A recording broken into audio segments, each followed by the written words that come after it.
नमस्कार, स्वागत है आपका डीडी न्यूज में। आपके साथ मैं हूं गौरव श्रीवास्तव और आप देख रहे हैं हमारा खास कार्यक्रम खबर दुनिया की। खबर दुनिया की में आज की कड़ी में बात होगी अंतरकलह की वजह से सुलगते बांग्लादेश में हो रही घटनाओं की। साथ ही बात होगी इजराइल हिजबुल्लाह के बीच सीमा पर चरम पर पहुंचते तनाव की। करेंगे इन अहम विषयों पर चर्चा भी। तो चलिए शुरुआत करते हैं और सबसे पहले नजर डालते हैं हेडलाइंस पर। प्रधानमंत्री मोदी ने पारंपरिक चिकित्सा पर WHO वैश्विक शिखर सम्मेलन में लिया हिस्सा। योग को बताया पारंपरिक चिकित्सा का अहम हिस्सा। कहा, ट्रेडिशनल मेडिसिन में छिपी है भविष्य की बुनियाद।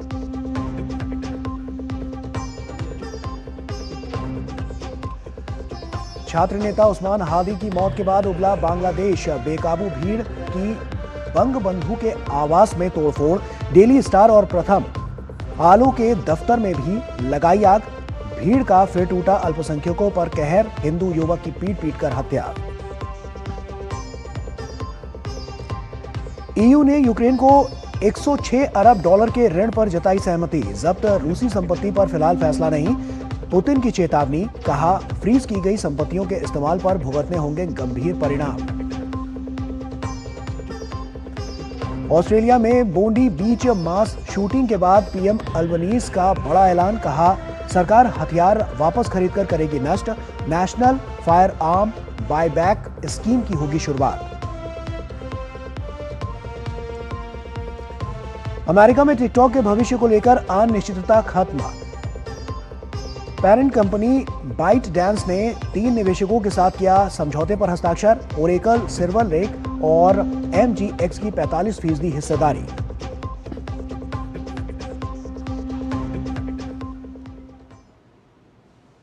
और आइए शुरुआत करेंगे बांग्लादेश की खबर के साथ।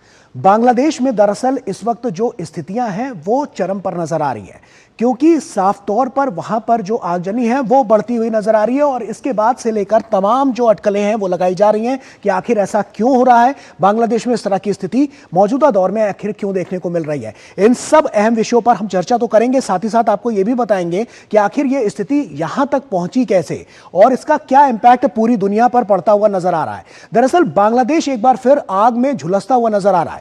ढाका से सिलहट तक हिंसा, लूटपाट और आगजनी का तांडव शुरू हो गया है। एक युवा नेता की हत्या ने सड़कों पर ऐसा उबाल पैदा किया है कि अखबारों के दफ्तर जला दिए गए हैं और बंगबंधु के पैतृक आवास को फिर निशाना बनाया गया।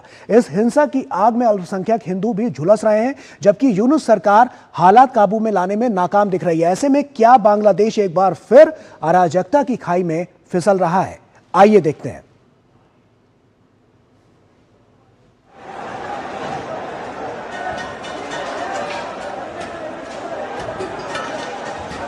अगस्त 2024 में शेख हसीना सरकार को अपदस्थ करने के बाद बांग्लादेश अभी स्थिरता की तरफ लौटा भी नहीं था कि एक बार फिर ढाका की सड़कों पर लूटपाट और आगजनी का तांडव देखा जा रहा है। एक युवा नेता की मौत के बाद बांग्लादेश में फिर हिंसा भड़क उठी है। निहत्थे नागरिक हो या अखबार के दफ्तर, जो भी सामने पड़ रहा है बिफरी भीड़ के आक्रोश का निशाना बन रहा है। इनकलाब मंच के प्रवक्ता शरीफ उस्मान हादी को पिछले सप्ताह अज्ञात हमलावरों द्वारा गोली मारे जाने के बाद से ही उनके समर्थक उत्तेजित थे, लेकिन जैसे ही सिंगापुर के एक अस्पताल में उनके दम तोड़ने की खबर आई, ये गुस्सा लूटमार में बदल गया। हिंसक भीड़ ने एक बार फिर बांग्ला अस्मिता का प्रतीक माने जाने वाले बंगबंधु के पैतृक आवास को निशाना बनाया। ये घर पहले भी कट्टरपंथियों और दंगाइयों के कहर का शिकार हो चुका है। हिंसक भीड़ ने डेली स्टार और प्रथम आलो जैसे देश के प्रतिष्ठित अखबारों के दफ्तर जला डाले। ढाका के अलावा सिलहट में भी प्रथम आलो के कार्यालय को निशाना बनाया गया। दरअसल इन दोनों अखबारों को तटस्थ और प्रगतिशील माना जाता है। ऐसे में कट्टरपंथी संगठन इनकी कवरेज से कई बार नाराज दिखाई देते रहे हैं। हिंसा के इस नए सिलसिले ने बीते साल से ही दमन और अत्याचार झेल रहे अल्पसंख्यक हिंदुओं की मुश्किलें और बढ़ा दी हैं। मेमनसिंह जिले के भालुका में दंगाई भीड़ ने एक हिंदू युवक को पीट कर मार डाला। इतना ही नहीं, अत्याचार की हर हद पार करते हुए मृतक के शरीर को पेड़ से बांधकर आग लगा दी। ढाका सहित देश भर में फैला भारी तनाव जुमे की नमाज के बाद और बढ़ गया। राजधानी के शाहबाग में प्रदर्शनकारियों के छोटे छोटे जुलूस पहुंचने लगे और बड़ी रैली में बदल गए। इस बीच सबसे बड़ी चुनौती शरीफ उस्मान हादी के अंतिम संस्कार को लेकर है। आशंका जताई जा रही है कि उनका पार्थिव शरीर पहुंचने पर हालात और बिगड़ सकते हैं। हिंसा और आगजनी पर काबू पाने में विफल रही यूनुस सरकार फिलहाल पल्ला झाड़ने से काम चला रही है। हालांकि नागरिक संगठन हालात के लिए उसको जिम्मेदार मानकर इस्तीफे की मांग कर रहे हैं। वहीं सरकार ने हादी के हमलावर को सुराग देने वालों को 50 लाख टका इनाम देने की घोषणा कर रखी है। साथ ही मुख्य आरोपी से जुड़े कुछ लोगों की गिरफ्तारियां भी हुई हैं। मुख्य विपक्षी पार्टी बीएनपी ने भीड़तंत्र की हिंसा को खारिज करते हुए कहा है कि ताज़ा घटना ने देश को 2 टुकड़ों में बांट दिया है। तो आखिर ये आग कहां तक जाएगी और इसकी लपटें जो हैं वो कहां तक नजर आएंगी, आइए इसी पर चर्चा करते हैं। एम्बेसडर पिनक रंजन चक्रवर्ती हमारे साथ जुड़ रहे हैं, फॉर्मर सेक्रेटरी हैं ministry of external affairs. Sir बहुत स्वागत आपका।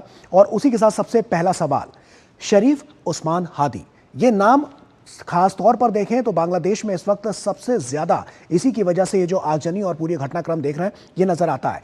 क्या स्थिति अभी आपको लगती है और ये आग की लपटें अब कहां तक जाएंगी इसके बाद? ये जो स्टूडेंट लीडर था जिसको गोली लगी थी, जो सिंगापुर में जाके फिर अस्पताल में मारा गया, उसकी वजह से ये जो घटनाएं घटी हैं, क्योंकि वो काफी एंटी अवामी लीग, एंटी इंडियन मतलब स्पीचेस देता था। तो अब उन्होंने ये फैला दिया है कि जो जिसने इनको मारा है कि वो इंडिया भाग गए हैं और इंडिया उन्हें वापस नहीं दे रहा है। इस तरह की अफवाहें उन्होंने फैला दी। और जो सरकार है वो तो एकदम निकम्मी है, वहां पे कुछ कर नहीं पाते हैं, क्योंकि जो ये मॉब्स हैं वो ही आके रास्ते में सब कर लेते हैं, डिक्टेट करते हैं। तो इस तरह का माहौल है जो काफी बुरा माहौल है। और इसलिए भारत के खिलाफ ये सब साजिश चल रही है वहां भी।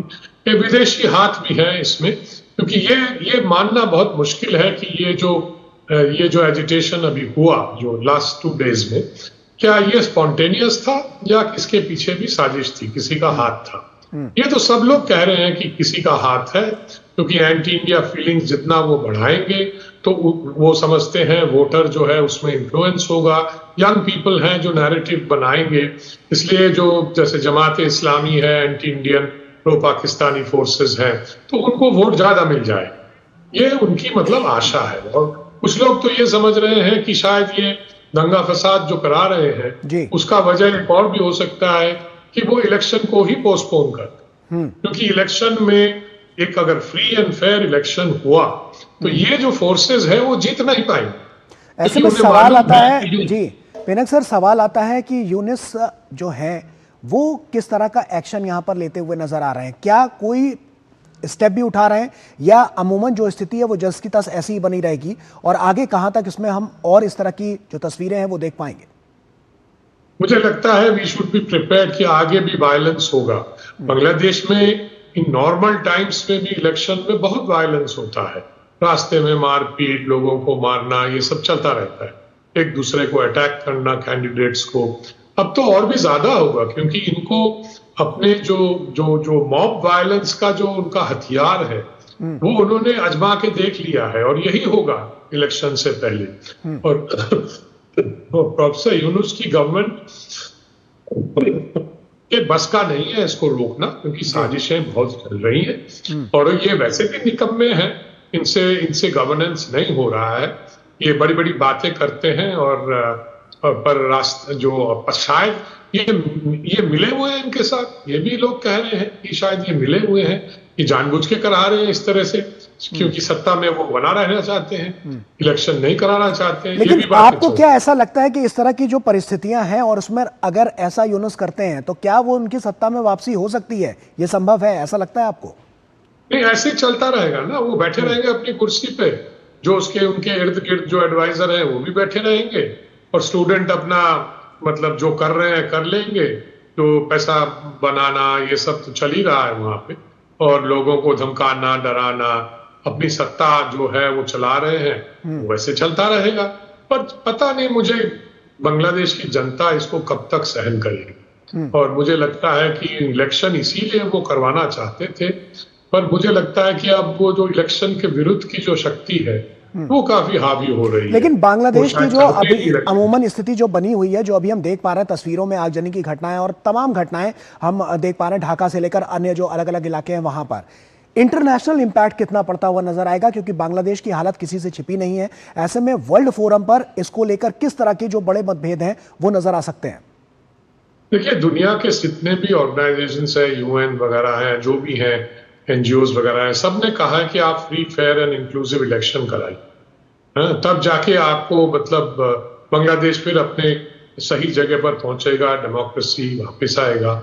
पर अभी तो लगता है कि वो बातें तो खैर लोग बहुत करते हैं, बाहर के लोग भी आके कह लेते हैं, पर अंदर की जो साजिशें चल रही हैं, पाकिस्तान का हाथ है। पाकिस्तान नहीं चाहता, पाकिस्तान चाहता है जमात इस्लामी सत्ता में आए, क्योंकि वो उनके साथ हमेशा हाथ मिला के चलते हैं, 71 से चल रहे हैं। उधर अमेरिका का भी हाथ कहते हैं लोग हैं, चाइना का भी कुछ हाथ है, तो ये सब चल रहा है। पाकिस्तान तो डेफिनेटली इन्वॉल्व है इस वायलेंस में, वो क्योंकि उन्होंने जमात इस्लामी के साथ जो साजिश की है उसमें ये सब हो रहा है, और स्टूडेंट्स के साथ भी वो कर रहे हैं। बिल्कुल तो पिनक मुझे जी, लगता है तमाम सवाल काफी अहम है और ऐसे में देखना होगा कि वर्ल्ड फोरम पर कितना इंपैक्ट इसका पड़ता हुआ नजर आता है, और आगे क्या अमूमन स्थिति ऐसी ही रहती है या कुछ बदलाव भी नजर आता है, क्योंकि साफ तौर पर फरवरी में तो इलेक्शन है, लेकिन उससे पहले अगर आवाम को सुरक्षा मिल पाएगी तो कहीं ना कहीं चुनाव में इसका बहुत बड़ा असर देखने को मिल सकता है। आप बने रहिए हमारे साथ, क्योंकि वक्त यहां पर एक छोटे से ब्रेक का हो गया है, और ब्रेक के उस पार जब लौटेंगे तो अगली खबर से रूबरू भी दर्शकों को कराएंगे,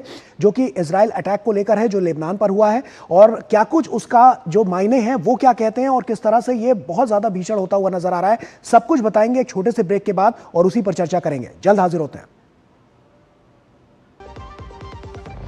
अदरक की हुई कुटाई, चाय की पतीली चढ़ाई, ऐसी बनी चाय। सिर्फ अदरक से चाय का स्वाद नहीं आएगा। नहीं आएगा बेटा, चाय का असली टेस्ट MDHD+ से ही आएगा। लौंग, हरी इलायची से भरपूर MDH थिंकर्स मसाला। मसाले सच MDH। ये आवाज है देश के उन कारीगरों की जिनके हाथ बनाते हैं हमारा जीवन आसान। पीएम विश्वकर्मा योजना के आने से मिल रही है हर विश्वकर्मा को एक नई उमंग, एक नई पहचान। मैं चाहता हूं विश्वकर्मा समाज, इन पारंपरिक कार्यों में लगे लोग केवल कारीगर बनकर न रह जाए, बल्कि मैं चाहता हूं वे कारीगर से ज्यादा वो उद्यमी बने, व्यवसायी बने। ये योजना एक शुरुआत है गुरु शिष्य परंपरा की डोर मजबूत बनाने की, हुनर को नए पंख देने की और हर सपने को सच करने की। अधिक जानकारी के लिए pmvishwakarma.gov.in पर जाएं। पीएम विश्वकर्मा योजना, सम्मान, सामर्थ्य, समृद्धि।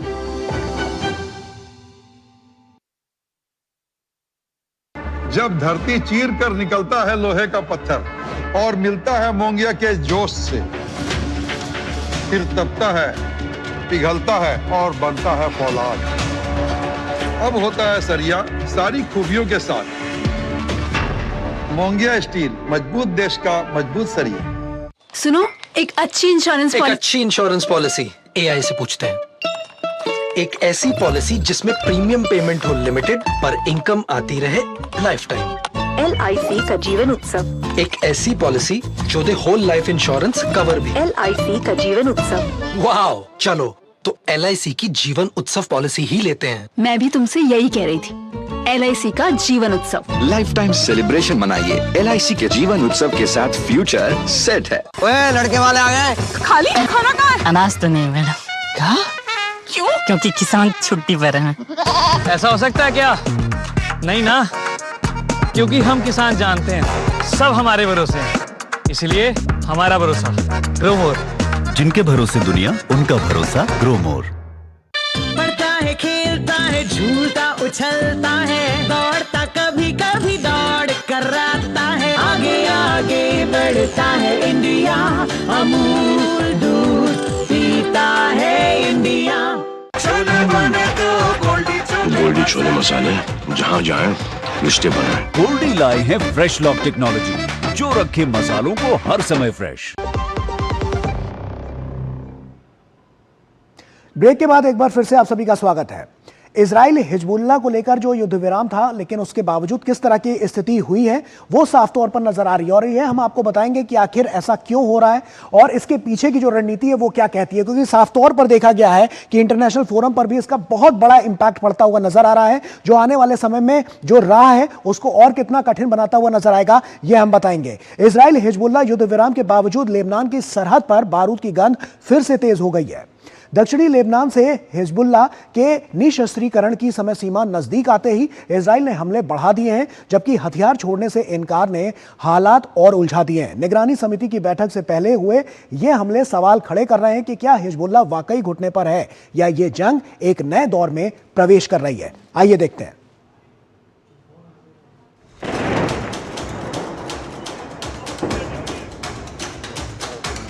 इजराइल हिजबुल्लाह के बीच नवंबर 2024 में हुए युद्ध विराम के बावजूद सीमा पर तनाव चरम पर है। दक्षिणी लेबनान में हिजबुल्लाह से हथियार डलवाने की समय सीमा नजदीक आने के साथ ही इजराइल ने एक बार फिर हिजबुल्लाह के ठिकानों पर हमले तेज कर दिए हैं। इजराइल का आरोप है कि हिजबुल्लाह क्षेत्र में फिर से खुद को मजबूत कर रहा है। पिछले महीने इजराइल ने बेरूत के एक व्यस्त इलाके में हमला कर हिजबुल्लाह के एक वरिष्ठ कमांडर हातिम अली तबातबाई को ढेर कर दिया था, जिसके बाद तनाव और बढ़ गया। ये हमले ऐसे समय में हुए हैं जब शुक्रवार को युद्ध विराम निगरानी समिति की दूसरी बैठक हो रही है। यह अमेरिका, फ्रांस, इजराइल, लेबनान, संयुक्त राष्ट्र शांति सेना पर आधारित एक समिति है जो युद्ध विराम के कार्यान्वयन की निगरानी करती है। मूल रूप से यह अमेरिका के नेतृत्व में एक सैन्य समिति है, लेकिन इजराइल के दबाव में आकर लेबनान ने अपने नागरिक नुमाइंदे को इसमें शामिल कर दिया है। इससे पहले 3 दिसंबर को भी समिति की एक बैठक हुई थी, जिससे सकारात्मक बताया गया था। संघर्ष विराम समझौते के तहत दक्षिणी लेबनान से हिजबुल्लाह के हथियारों को पूरी तरह से साफ करना है। बुधवार को लेबनान के उप प्रधानमंत्री ने ऐलान किया कि इजरायली कब्जे वाले इलाके को छोड़कर हिजबुल्लाह के हथियारों को नष्ट करने का काम पूरा कर लिया गया है। दरअसल 7 अक्टूबर 2023 को इजराइल पर हुए हमले के बाद हिजबुल्लाह भी इस जंग में कूद गया, जो उसके लिए घातक साबित हुआ। जवाब में इजराइल ने न सिर्फ दक्षिणी लेबनान पर धावा बोल दिया, बल्कि ईरान समर्थित दुनिया के सबसे बड़े गैर सरकारी सशस्त्र समूह के आला नेतृत्व को ही जमींदोज कर दिया। आखिरकार हिजबुल्लाह घुटने पर आया और सीज़फायर करने पर मजबूर हुआ। समझौते के तहत युद्ध विराम के बाद लेबनान में एकमात्र सशस्त्र बल LAF ही होगा। सरकार ने हिजबुल्लाह के साथ टकराव से बचने और आपसी सहमति के आधार पर लेबनानी सेना को तैनात करने का प्रयास किया। जानकारों का मानना है कि लेबनानी सेना ने समूह को निरस्त करने में वास्तविक प्रगति की है, लेकिन ये हिजबुल्लाह की मौन सहमति से ही संभव हो पाया है।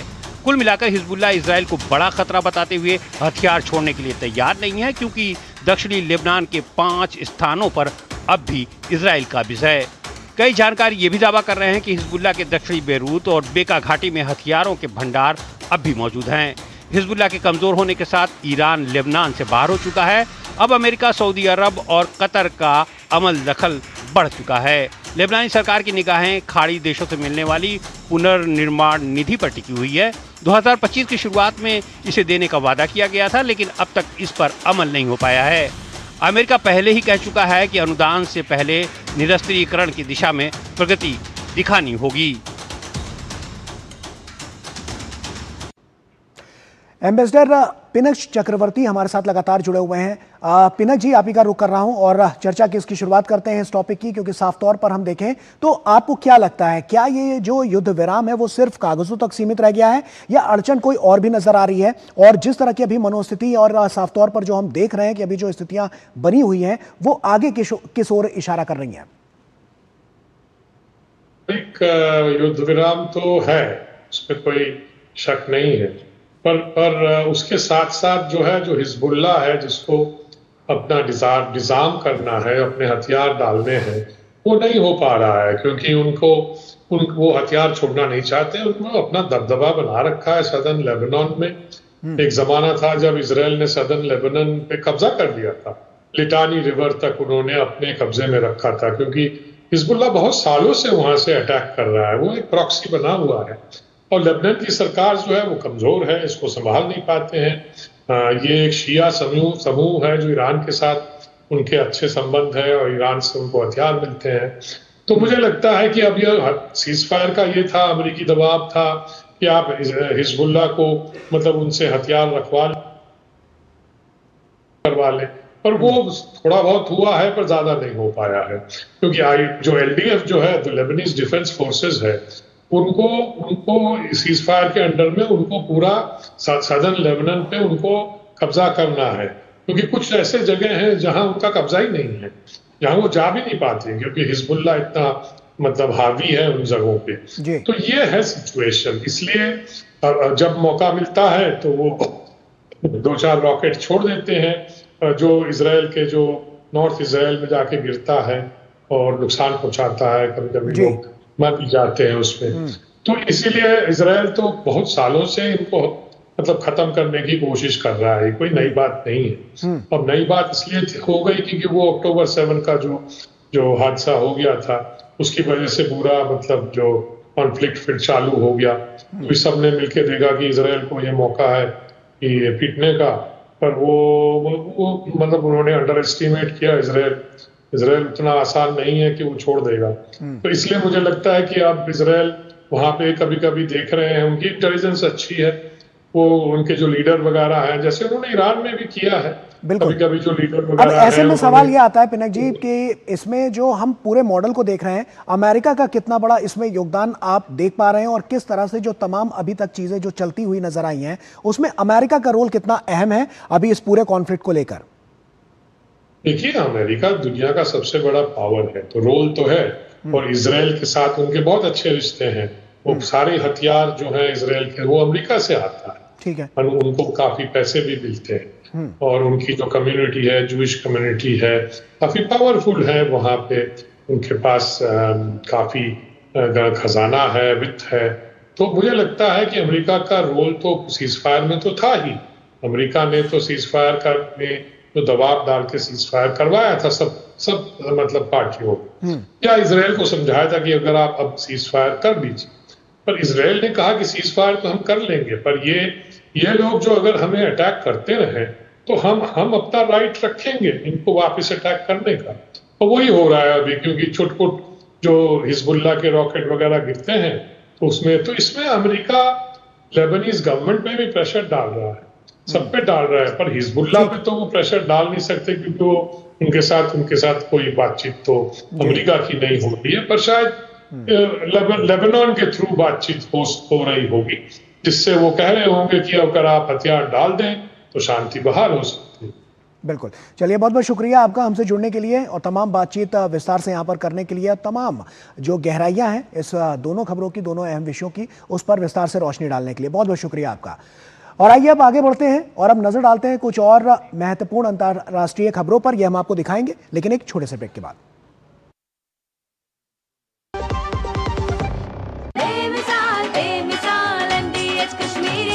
लाल रंग इसका अपार, तीखा कम है फिर भी स्वाद। बेमिसाल बेमिसाल MDH कश्मीरी, और कम डाल पर असली डाल। MDH कश्मीरी लाल मिर्च पाउडर। बेमिसाल बेमिसाल MDH कश्मीरी, MDH।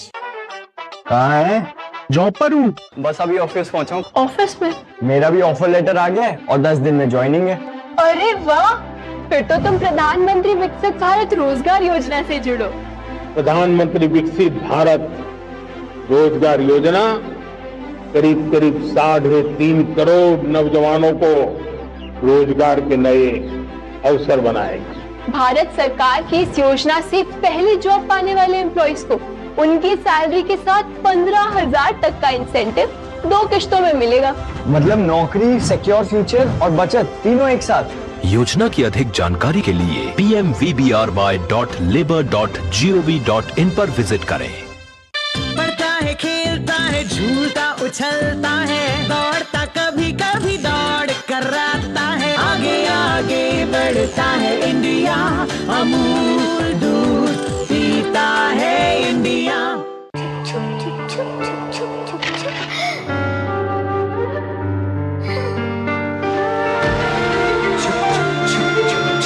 आ जाओ। Yes papa. जिंदगी किसी के लिए नहीं रुकती, हम भी आपको कहाँ रुकने देंगे। जिंदगी के हर मोड़ पर LIC है तो इंश्योर्ड है। LIC हर पल आपके साथ। प्लेटफॉर्म नंबर 2 से चलने वाली सुपरफास्ट एक्सप्रेस के यात्रियों आई एम हियर। तुम्हें नहीं, इसे मोबाइल चार्ज करना, दिमाग चार्ज कर अपना। ऐसे पब्लिक पोर्ट से फोन चार्ज किया तो पर्सनल डेटा होगा पब्लिक। देखा? पापा रुको, मैं पे करता हूँ। No signal. अब क्या करोगे? फ्री वाईफाई है ना। बुद्धू सुधर जा। पेमेंट्स के लिए नो ओपन वाईफाई। यानी फ्रॉड को करो बाय बाय। आरबीआई कहता है करो सही शुरुआत, बनो फाइनेंशियली स्मार्ट।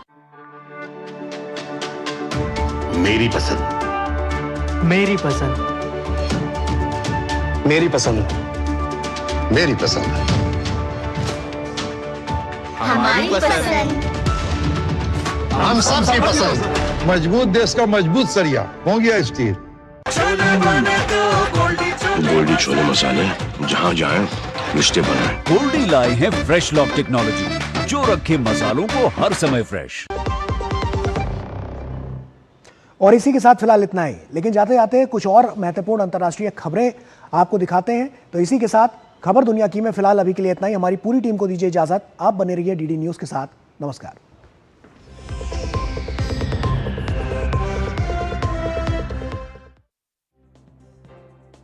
यूरोपीय संघ के नेताओं ने शुक्रवार को यूक्रेन को अगले 2 वर्षों में उसकी सैन्य और आर्थिक जरूरतों को पूरा करने के लिए बड़ा ब्याज मुक्त ऋण देने पर सहमति जताई। यूरोपीय परिषद के अध्यक्ष एंटोनियो कोस्टा ने कहा कि 2026-27 के लिए यूक्रेन को 106 अरब डॉलर की सहायता देने के फैसले को मंजूरी दे दी गई है। हालांकि बैठक में जब्त रूसी संपत्ति के इस्तेमाल पर फिलहाल कोई निर्णय नहीं हुआ, लेकिन जर्मनी के चांसलर फ्रेडरिक मर्ज के मुताबिक यूक्रेन को कर्ज का भुगतान उस वक्त करना होगा जब रूस युद्ध के हार जाने का भुगतान कर देगा। ऐसा नहीं होने पर जब्त की गई रूसी संपत्तियों का उपयोग ही कर्ज की भरपाई के लिए उपयोग किया जाएगा। इस बीच पुतिन ने चेतावनी दी है कि अगर यूक्रेन के लिए फ्रीज की गई रूसी संपत्तियों का इस्तेमाल किया गया तो इसके गंभीर परिणाम होंगे। सिडनी में बॉन्डी बीच में हुई गोलाबारी के बाद ऑस्ट्रेलिया सरकार ने बड़ा कदम उठाते हुए हथियार वापस खरीदकर नष्ट करने का फैसला लिया है। फैसला ऑस्ट्रेलिया में गन कानून बदलने को लेकर की जा रही कवायद है। योजना के तहत बंदूकों की संख्या कम करने के लिए एक national fire arm buyback scheme शुरू की जाएगी। अल्बनीज ने कहा कि संघीय सरकार सरप्लस, नए प्रतिबंधित और गैर कानूनी हथियारों को खरीदने और नष्ट करने के लिए एक नेशनल बायबैक शुरू करेगी। अभी ऑस्ट्रेलिया में 40 लाख से ज्यादा हथियार हैं। बहरहाल सिडनी में आतंकी हमले में जान गंवाने वाले बोरिस और सोफिया गुरमन को आज अंतिम विदाई दी गई। यह दंपति उन 15 लोगों में शामिल है जिनकी हमले में जान गई थी। बलूचिस्तान से लगातार लोगों के गायब होने की घटनाएं सामने आ रही हैं। पाकिस्तानी सेना पर लोगों को जबरन घर से उठाकर ले जाने और गैर कानूनी तरीके से हत्या के आरोप लग रहे हैं। मानवाधिकार परिषद बलूचिस्तान ने पाकिस्तानी सेना द्वारा बलूच महिलाओं को जबरन गायब करने की बढ़ती घटनाओं पर गहरी चिंता जताई है। HRCB के आंकड़ों के मुताबिक 2025 में बलूच महिलाओं को जबरन गायब करने के 9 मामले दर्ज किए गए हैं। टिकटॉक ने